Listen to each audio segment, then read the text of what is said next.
Os juros estão no maior patamar em quase 20 anos. Com a Selic a 15%, o Brasil enfrenta hoje o segundo maior juro real do mundo. A alta do custo do dinheiro trava o consumo e encarece o crédito. É um cenário que pesa no bolso dos brasileiros e impõe entraves para o futuro da nossa economia. Mas como mudar esse cenário e quebrar este ciclo? Confira na reportagem de Pedro Zanata e Carolina Raciunas. Quanto custa o seu dinheiro?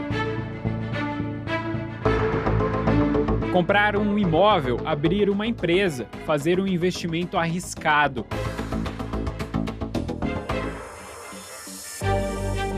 Essas são ideias fora de cogitação para muitos brasileiros hoje. O custo do dinheiro é definido pela taxa básica de juros, a Selic. Com juros altos em 15%, o Brasil enfrenta sérios entraves para um crescimento econômico sólido. O Brasil é o segundo país do mundo com o maior juro real, que é quando descontamos a inflação da taxa nominal do país. Os dados mostram que o Brasil tem hoje um juro real de 9,51%. Só fica atrás da Turquia, com 12,34%. Todos os outros países do ranking têm percentuais significativamente menores, com menos da metade da taxa de juros vigente aqui. Na Colômbia, por exemplo, que é o quarto país do ranking, o juro real está em 4,38%. Navegar com uma taxa de juros no patamar de 2 dígitos certamente não é o caminho ideal para a prosperidade econômica. Concentração de crédito em poucas instituições financeiras, baixo nível de renda e carga tributária alta são alguns dos principais problemas estruturais que explicam a taxa Selic historicamente elevada. Os juros altos são criticados por empresas, pessoas físicas e pelo governo e se repetem ao longo da história brasileira pedidos de presidentes às autoridades do Banco Central para que cortem a taxa de juros. Tinha uma ala que pressionava muito por uns juros muito mais baixos. Tem uma crise, baixa a taxa de juros. É onde tomamos decisões sobre taxa de juros. Medidas que nós podemos tomar para reduzir o juro. Eu lembro da primeira vez que eu tinha que tomar decisão sobre taxa de juros. O país enfrenta um sobe e desce da Selic há décadas. São ondas que refletem diferentes momentos da economia brasileira. Mas essa variação toda não chegava ao patamar que está hoje há um bom tempo. A última vez que os juros ficaram em 15% foi em junho de 2006. Uma taxa de juros elevada encarece o crédito e desestimula o consumo das pessoas. Então, se você pensa em comprar um carro, comprar uma casa, um financiamento, esses juros vão estar mais altos, a pessoa vai pensar um pouco mais antes de realizar essa compra, se faz sentido, se financeiramente também compensa aquilo. Com um crédito mais caro, não são apenas as pessoas físicas que adiam grandes planos. As empresas também atrasam os projetos de expansão. Isso porque juros altos inibem o consumo. E com menos venda, há menos contratações, menos compra de equipamentos, de bens industriais. E o país vai sofrendo com o custo social. A perda de postos de trabalho acontece à medida que a economia desacelera.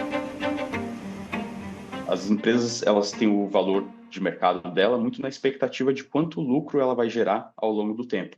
Se você tem uma economia que está desacelerando, você entende que a empresa vai estar num mercado mais apertado, um mercado talvez até mais competitivo, o que pode acontecer de gerar lucros menores para o futuro. Um dos setores empresariais mais afetados pelos juros altos é o de serviços. Ele é o mais sensível à atividade econômica e corresponde a 70% do PIB brasileiro. Quando os juros freiam o ritmo da economia, eles fomentam um potencial cenário de aumento de dívida das companhias. Mas ele não é o único a sofrer com o aperto monetário. Quando a gente faz a variação anual, quando a gente quer olhar para o ritmo de crescimento da inadimplência entre os setores, comparando eles com eles mesmos, o que a gente notou é uma taxa de crescimento da inadimplência maior ali no setor industrial. Com a economia desacelerando e o dinheiro mais caro, as operações de alto valor se tornam mais custosas e, em alguns casos, até inviáveis. O que acontece é que esses juros, eles são de extrema relevância, porque eles vão impactar não apenas o consumo, mas eles vão impactar também a possibilidade do empresário repensar o seu investimento, porque você tem ali um custo de capital extremamente elevado.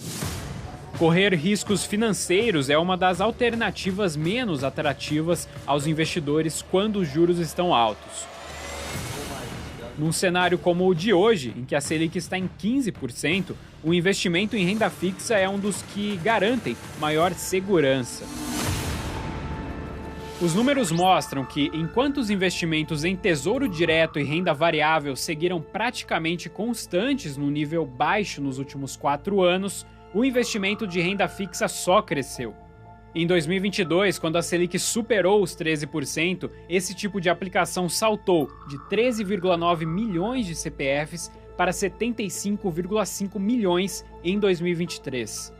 O número de pessoas com investimento em renda fixa seguiu crescendo ano a ano e hoje já supera os 100 milhões de CPFs. Todos esses problemas se entrelaçam num único nó, a inflação. A estratégia do Banco Central de aumentar a taxa Selic tem como objetivo controlar os preços para levar a inflação à meta. A inflação corrói os salários e esburaca os cofres do tesouro. Especialistas ouvidos pela CNN enfatizam que hoje não existe uma coordenação entre a política fiscal e a política monetária que permita a redução dos juros. Enquanto o Banco Central eleva a Selic para controlar a inflação, o governo aumenta os gastos, impulsionando o problema inflacionário. Atualmente, o governo tem um desequilíbrio das contas públicas, ou seja, ele gasta muito mais do que arrecada. E o pior, esses gastos não são com investimentos, poderia até ajudar o crescimento econômico de médio e longo prazo. São gastos focados principalmente com o custeio da máquina administrativa. Se de um lado o BC persegue a meta de inflação, do outro o governo concede benefícios fiscais, crédito facilitado e juros subsidiados para investimentos. Uma maneira de combater o pagamento de juros é não fazer dívidas para as quais não haja recurso previsto.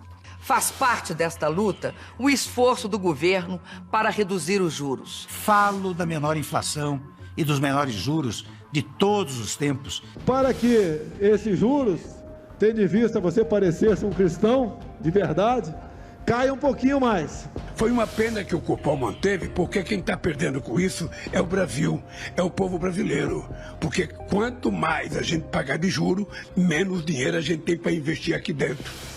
Apesar das críticas aos juros altos, as políticas adotadas pelo próprio governo podem ser responsáveis pela elevação da inflação, pressionando o Banco Central a, consequentemente, subir a taxa Selic. É como se fosse um ciclo cujo fim a gente já conhece, a alta dos juros. É o governo atuando na contramão do governo. Isso tem que ser repensado para que, se deseja ter uma maior eficiência na alocação da taxa de juros adequada, a taxa de juros deva responder à real necessidade da economia e não o gato correr atrás do próprio rabo o tempo todo, como se diz.